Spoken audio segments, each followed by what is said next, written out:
Good morning. These are the Juniper Mountain Wilderness area, and I'm going to break here and talk about a real anime classic. Lupin III, The Castle of Cagliostro.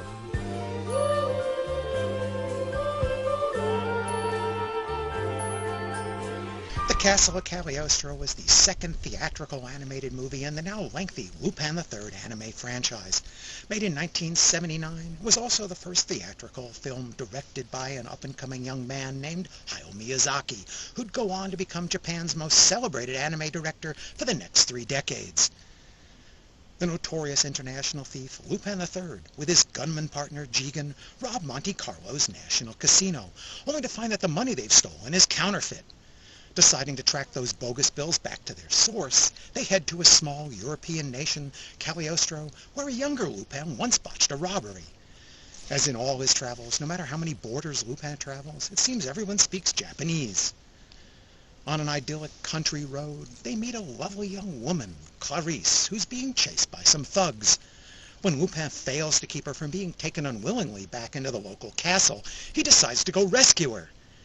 It seems that Count Cagliostro intends to marry Clarice whether she's willing or not. The idea is to reunite the two factions of the family. A legend inscribed on a pair of signet rings that the Count and Clarice each wear says that reuniting the dividing bloodlines will unlock some old family treasure. It's not clear why the Count needs more treasure since he's running a thriving counterfeit business down in his basement. But you know what they say, you can never be too rich. The Count is a callous man who cares only for himself. Happily, Clarice left her signet ring with Lupin, so Lupin can begin a game with the Count, who very badly wants the ring back. Lupin calls for his samurai buddy, Goemon, for help, and he even alerts Interpol Inspector Zenigata to his plans to rob the castle, letting the overzealous police officer provide more of the confusion on which Lupin thrives. Coincidentally, it seems that the lovely and larcenous Fujiko is already inside the castle, disguised as a servant. She's working on some heist of her own, too. So it seems the whole Lupin III cast is ready for their adventure, stealing not just the treasure, but the girl from the Count. Like all Lupin III stories, Castle of Cagliostro is a mix of humor, action, car chases, and impossible acrobatics.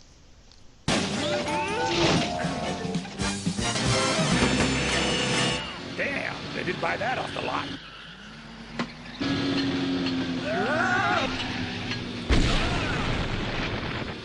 Finally some excitement around here. Going up!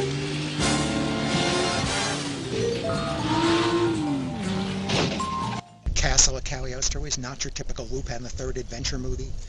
The Lupin portrayed here is more noble and romantic than other incarnations. Not only is he out to rescue Clarice, he's not acting lecherously or particularly greedily, just chivalrously. Some Lupin III purists hate it.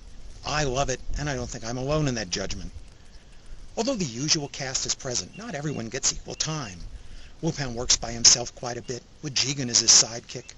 Lupin and Zenigata get some interesting quality time together in this anime, one that gives the dogged policeman more sympathetic traits than his usual role as the simple foil of Lupin's antics. Goemon gets only a little time to flash his sword and deliver his usual deadpan lines. Fujiko doesn't get a very big role in this movie either, but what there is quintessential Fujiko, as she produces big guns and tosses grenades to complete her job. The change in tone is signaled right in the opening title sequence. Instead of the usual action scene, it's relatively peaceful, and instead of Lupin III's traditional jazzy theme music, there's a soft ballad. All that music is still composed by Yuji Ono, who wrote the music for the TV show and the previous movie as well, but he's delivered an entirely different style as soundtrack for this movie. Another thing that makes this particular movie unique among Lupin III videos is the quiet parts. Lupin is usually non-stop action and comedy and adventure, with a little exposition. Director Miyazaki takes time to develop some quiet moments at several spots in this movie. Lupin wanders the grounds of an old burned-out mansion near the castle. It's almost sentimental for a moment. The movie delivers a final confrontation that leaves the frantic chase scenes that led up to it behind and simply pauses with Lupin, the Count, and Clarice in a tense standoff on the face of an old clock tower, a scene that's become an anime classic.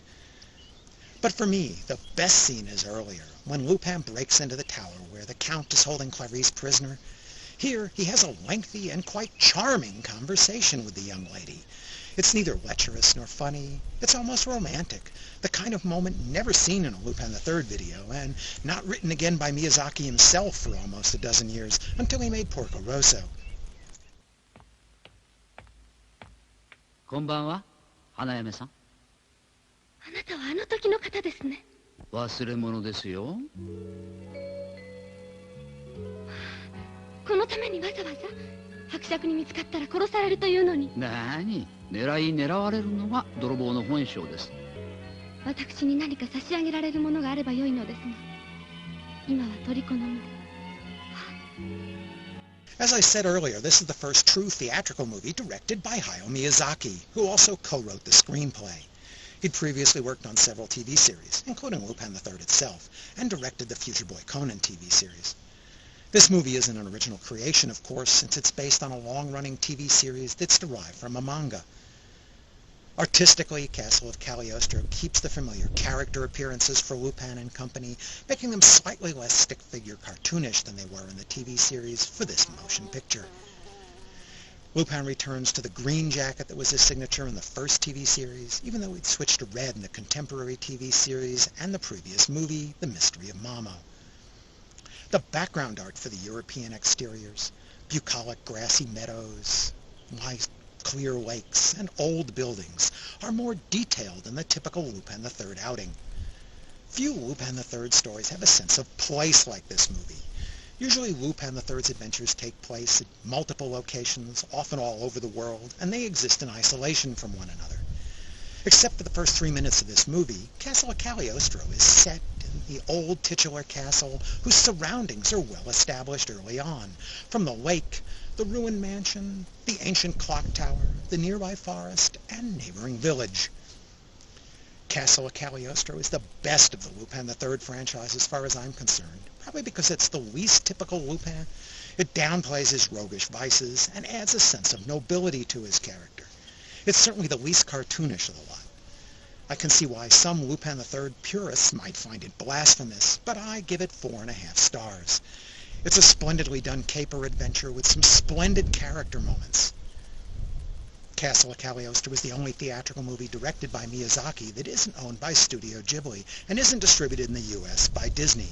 It was originally released in the U.S. by Streamline Pictures with an English dub that renamed Lupin III Wolf to avoid lawsuits from the French novelist who created the original Lupin character.